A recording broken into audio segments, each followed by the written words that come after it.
Salut tout le monde et bienvenue dans cette nouvelle phase de notre projet intitulé Devenez Data Scientist pour Orange Telecom. Dans nos vidéos précédentes, nous avions présenté les méthodes dédiées à l'analyse bivariée. Et donc, cette étude nous a conduit à plusieurs constats. En effet, les données ont montré que les variables comme le milieu de résidence ou la durée des appels sont statistiquement et significativement associées au désabonnement du client. Toutefois, malgré cette relation d'indépendance notée entre les variables explicatives et la variable cible, peut-on pour autant dire que ces variables sont à l'origine du désabonnement?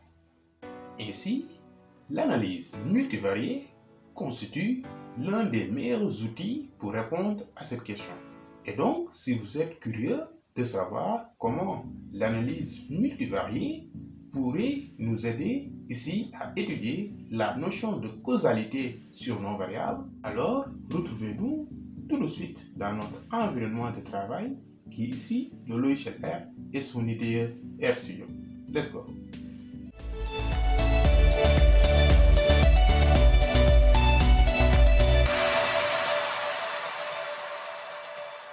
Il faut noter que la dépendance ou la corrélation mesure l'intensité de la liaison linéaire qui existe entre deux variables. Par contre, la régression établit la relation de causalité entre la variable explicative et la variable à expliquer. En effet, la régression logistique est fréquemment utilisée en sciences sociales car elle permet d'effectuer un raisonnement dit de toutes choses égales par ailleurs. Plus précisément, la régression logistique a pour but d'isoler les effets de chaque variable, c'est-à-dire d'identifier les effets résiduels d'une variable explicative sur une variable d'intérêt une fois prises en compte les autres variables explicatives introduites dans le modèle. Ainsi, une fois de plus, nous allons faire recourir à la librairie GTSummary qui, pour moi, est un excellent outil pour visualiser les résultats d'un modèle de régression logistique. Let's go!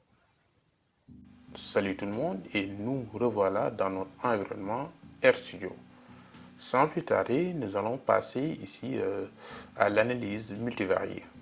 Et donc, avant tout, nous avons jugé encore utile de vous présenter l'ensemble des librairies requises dans ce projet. En effet, il s'agit de la librairie GTSummary que vous connaissez déjà à travers nos vidéos précédentes. Et donc, dans ce projet, nous allons faire recourir aux fonctions de la librairie GTSummary qui va nous permettre ici de visualiser les résultats de notre modèle de régression logistique. Avant de commencer, nous allons vous présenter la base de données à laquelle nous allons manipuler tout au long de ce projet.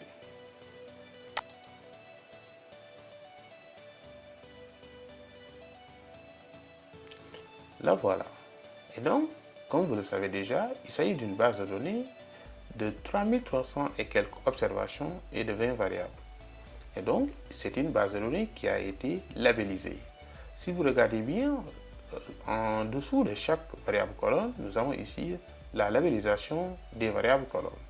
Donc, ces éléments ont été ajoutés grâce à la librairie Labellit, notamment aux différentes fonctions de la librairie Labellit. Donc, tout ça, vous pouvez les revoir dans nos vidéos précédentes.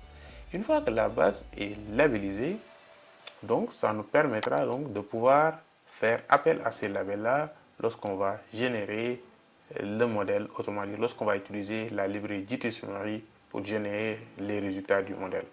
De la sorte que donc, les modalités seront ici labellisées en français, étant donné que notre base de données est un jeu de données qui a été édité en anglais.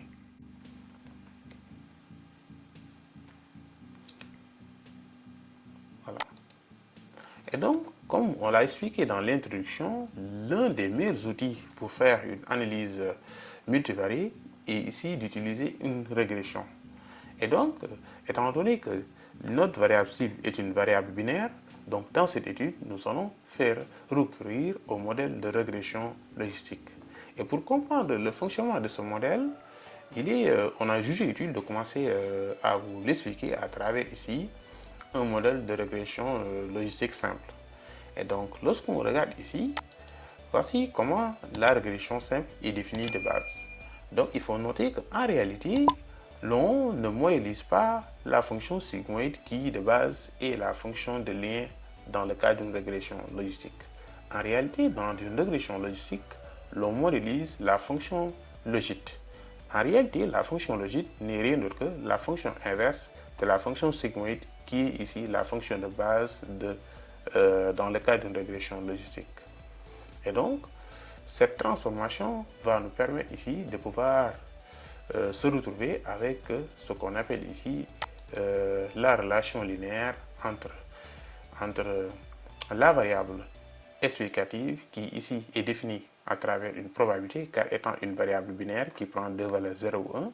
Et mais ici, dans notre étude, il s'agit de la variable churn qui a deux modalités, à savoir oui, c'est churn, non, c'est pas churn. Et donc, nous avons choisi de représenter, de poser la problématique comme suit. Et donc, à travers cette petite définition, il faut noter que la variable y représente ici notre variable cible qui est ici la variable churn qui est une variable qualitative binaire. Et donc, la variable x ici va constituer notre variable explicative qui est ici le milieu de résidence. Donc, dans la pratique, c'est à peu près la même chose avec un modèle de régression linéaire multiple.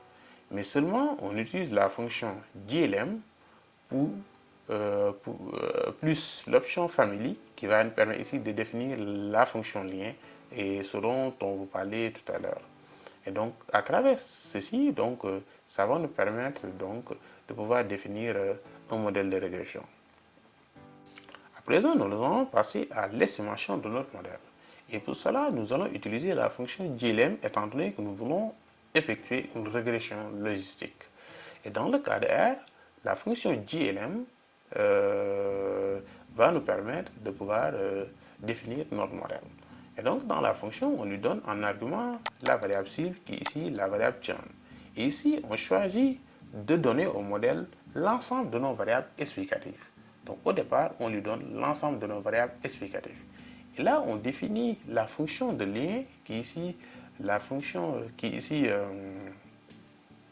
la distribution binomiale et on lui fait comprendre que la fonction de lien, la fonction de transformation est ici la fonction logique qui est la fonction inverse de la fonction logistique qui est utilisée dans le cadre de régression logistique.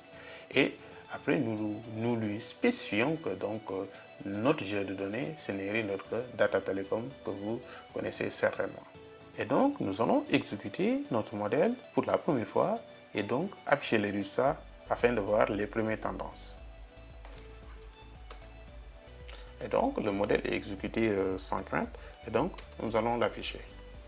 Donc, l'affichage, on va voir les premiers résultats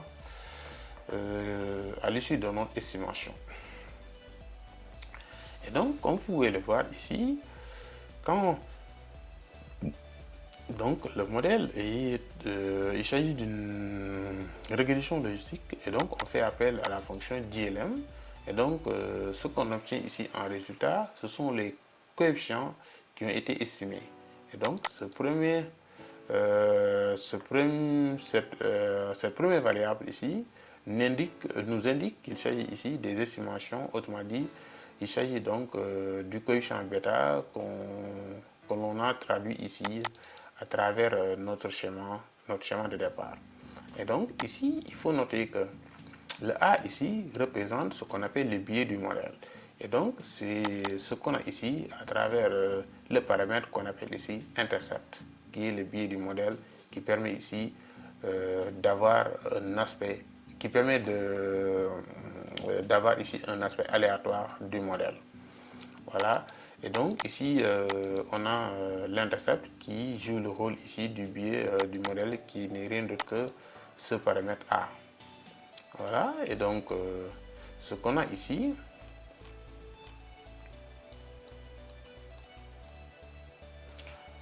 voilà. Et le reste, ce sont les coefficients qui ont été estimés pour chaque variable explicative. Et donc, il faut noter que vers la fin, on a une autre valeur qui nous intéresse, qui n'est rien d'autre que la significativité des coefficients bêta. Et donc, pour chaque coefficient d'une variable explicative, on a à côté sa significativité. Donc, ça nous permettra de voir est-ce que le coefficient qui est estimé, le coefficient bêta, est significatif ou pas.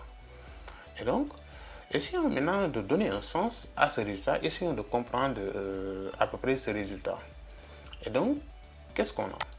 Et donc, ce premier résultat-là, ce n'est rien d'autre que l'estimation, et donc, ce n'est rien d'autre que notre variable state, c'est-à-dire le milieu de résistance. Et donc, c'était une variable multimodale. Et donc, c'était une variable qui avait trois modalités, à savoir ici les états les plus riches, les états moyennement riches et les états modestement riches. Étant donné que c'est une variable qui avait trois modalités, et donc on voit qu'ici, l'interpréteur R nous a affiché deux modalités. Dans ce cas, il faut comprendre que donc la troisième modalité qui n'est pas affichée va constituer ici notre variable de référence. Ce qui fait que donc lorsqu'on va interpréter, on va par exemple dire que les états les plus riches et on va les comparer par rapport aux états moyennement riches. Et donc les états les plus riches, on va les comparer par rapport aux états moyennement riches, qui est ici notre variable de référence qui n'a pas été affichée. Et donc lorsqu'on va passer à duty summary, on va avoir une idée un peu plus nette. On va avoir un résultat plus rendu, on va avoir un rendu meilleur et ça va nous permettre de comprendre, ce que je suis en train de vous expliquer. Et donc, sans plus tarder, essayons un peu de voir les coefficients qui ont été estimés. Il faut noter que ces coefficients-là, a priori, donc revenons ici à travers notre exemple. On peut voir que donc pour les résidents des États les plus riches, c'est ce qu'on a ici par exemple. Voilà. Donc pour les résidents des États les plus riches, on a la p-value qui est égale à 10 puissance moins 1. Et donc, on peut dire qu'au risque de 5%, qu'il existe une association statistiquement significative entre le milieu de résidence et le désabonnement du client. Par ailleurs, on note que le coefficient de la variable milieu de résidence est donc de 0,4 environ, parce que c'est 0,35 environ, c'est 0,4. Donc le bêta vaut ici 0,4. Donc statistiquement, il faut noter que ce coefficient B n'est pas interprétable. Donc à l'état brut, les premiers résultats que l'on obtient dans une régression logistique, il faut noter que l'estimation de bêta n'est pas interprétable à l'état brut. Autrement dit, B à lui seul n'a pas de sens à l'état brut. Donc il faut noter qu'à priori, à premier coup de vue, il faut noter que ce coefficient-là, statistiquement, n'a pas de sens. Donc il va falloir faire une transformation. Et pour comprendre, nous allons afficher le résultat à travers ici avec la fonction Table Regression. Voilà. Essayons maintenant d'afficher notre résultat à travers la fonction Table Regression de la librairie JT Summary. Et donc, on va exécuter la commande et l'afficher par la suite. Étant donné que la variable explicative, le milieu de résidence, est multimodale, donc expo de son expo de B aurait bien statistiquement un sens. En effet, expo de B va correspondre ici à ce qu'on appelle l'odd ratio, qui est le OR qui a été défini ici à travers le log de OR. Et donc, quand on va passer à l'exponentielle du coefficient bêta, qui est ici le log de OR, dans ce cas, on obtient donc OR, qui est ici l'odd ratio, qui en réalité donc vaut 1,5, qui est ici facilement interprétable. Et donc, dans une régression logistique, pour pouvoir interpréter les coefficients qui ont été estimés, il faut donc passer à la fonction exponentielle. Ainsi, passons à l'exponentielle avec la fonction Table Regression de la librairie JT Summary. La transformation exponentielle est obtenue grâce à un argument qui est défini de la manière suivante. Et donc, passons à la fonction, à nouveau, à la fonction Table Regression pour voir un peu, pour améliorer les rendus de notre résultat.